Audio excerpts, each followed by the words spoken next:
Welcome to the PrinceOnyx Network.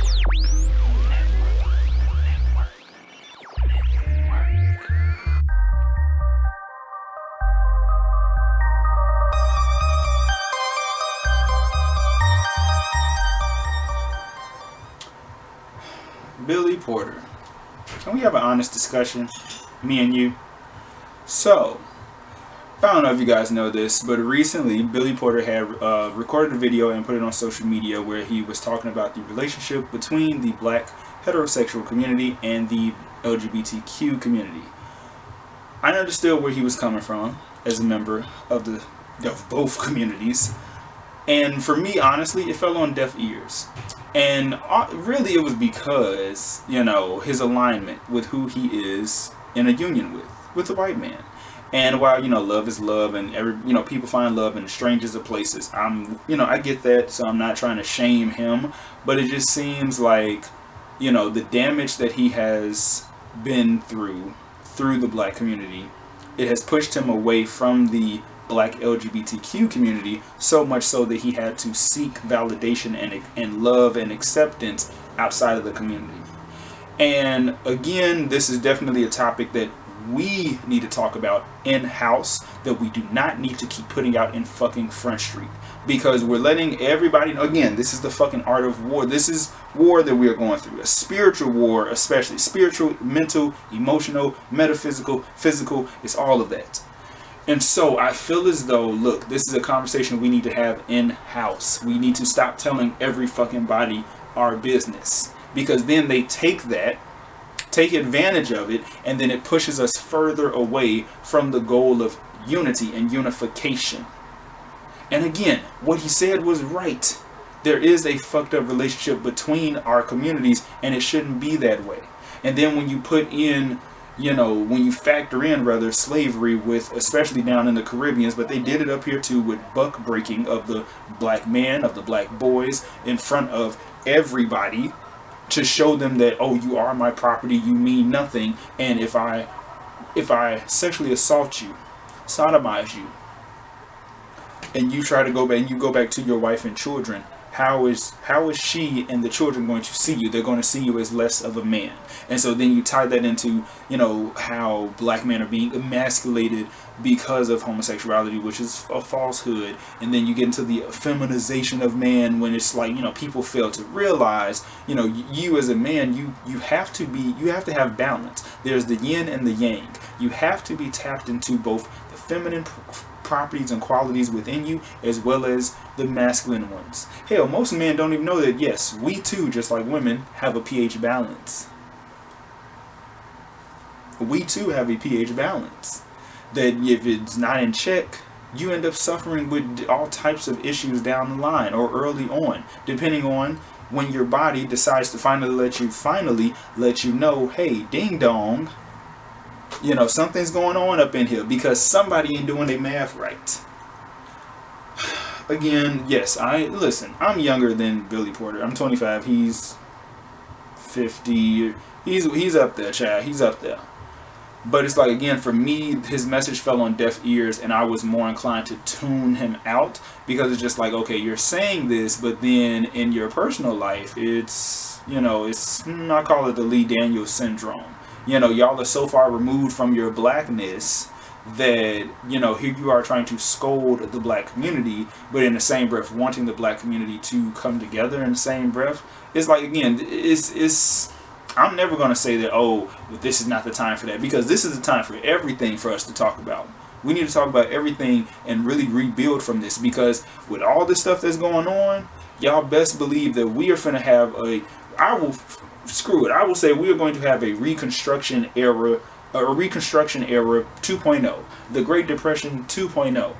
And we need to realize there's greater strength in numbers, and we need to deal with some stuff, a lot of our issues in-house, and we need to address a lot of our issues in-house. Because, the same people who are the same people, because, it's like the conversation just goes so much deeper. But the same, holier than thou black folks who are Christian, Catholic, Baptist, whatever the case, whatever denomination you're a part of, will, excommunicate and exile black queer youth and put them on the streets, putting them in harm's way, to where they then have to rely on using their bodies, sex work as a means of survival.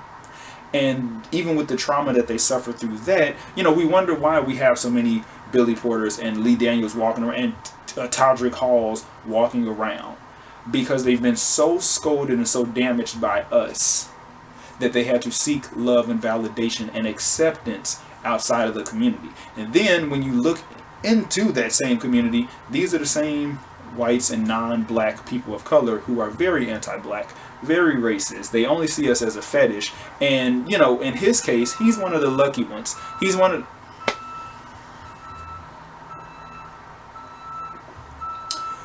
of the lucky ones, to where, Jesus Christ, okay, little van, thank you. Anyway, he's one of the lucky ones, because the white man who he's married to clearly got tired of just fucking on him, so he finally decided to put a ring on it. And I'll gladly say that to his face, and I would love to know his reaction. I would love to know that reaction. So, because that's what it is. It's like, it's okay to screw on us, but just don't bring us home. It's okay to screw on us, just don't date them seriously. It's okay. It's okay to toy with us and our emotions and our bodies and our mental and our spirits. It's okay to toy with us, just as their heterosexual counterparts do to the entire black community. It's okay to do that. It's okay to, take away the health rights of trans people as well as all LGBTQIA people in the Affordable Health Care Act, and put us at a disadvantage, knowing that not everybody has access to, queer friendly, safe clinics or hospitals. Like here in Chicago, we have Howard Brown, and wherever else, I'm sure they have their own version of a Howard Brown. It's okay to take stuff away from us, and put us at more of a disadvantage. And it's a lot, y'all. It's a lot, and it's a lot. And it's just like, again, with his message, I understood what he was saying, but what really bothered me was the fact that he couldn't say black LGBTQ community and the black community, because when you don't include the black part with a capital B, you're trying to be inclusive of everybody. No, this is not a time of inclusivity with those who don't really give a damn about us. This ain't the time for that. This is not the time for that. This is a time for unity. This is a time for us to parlay and come to the table and be like, hey, we need to address the homophobia. We need to address the transphobia. We need to address why it is that, we're still going by this book that was not written by us, that was used against us. The same book that was used to validate the beating and the killing of slaves, our ancestors. We need to unite. But in the same breath, Billy Porter, I can't trust you as far as I can throw you. Because in the words of Zora Neale Hurst, not all skin folk are kinfolk. And I can't trust you as far as I can throw you. I can't trust RuPaul as far as I can throw him. I can't trust Lee Daniels as far as I can throw him. And that's just the God honest truth. I can't. And again, going back to my video with the whole black first mentality and stuff like that. Yes, when you walk out the door, yes, people are going to see our skin color. And then when they get to know you, they can, they get to know you more. They see, where your attraction is, which, why are we still so caught up on that? I don't know. I wish I knew why we cared so much about who somebody else is fucking. Because who you fuck don't make me nut. Unless it's, a X-rated video and I'm pleasing myself. But other than that, who you fuck don't make me nut. It don't. And it's just, but in the same breath, with Billy, it's just, he gives me that energy to where it's like, he wants to be the only black queer in the room. And I'm going to remain on that heel until otherwise. And I'll gladly have, if and when I ever got the chance to have this conversation with him, we can talk. And maybe I will come out of that meeting with a different perspective. But here and now, I can't trust him as far as I can throw him. And the message came off divisive in the sense that, again, why couldn't you say black LGBTQ community and the black heterosexual community? Because this is a black problem. In the context that we are speaking, this is a black problem. Do not include the black with a capital B when you are addressing black people, both queer and straight. Everybody else, all these other groups, let them deal with their own issues, because again, a lot of these other groups are very anti-black and don't give a fuck about us. Hell, you got that Dominican YouTuber out here who was shouting at the mountaintops in his car, like, that's how you, like that.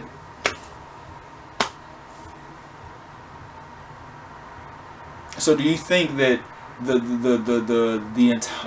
non-black people of color and white LGBTQ community really gives a fuck about us? No, they don't. They give a fuck about them and their agenda.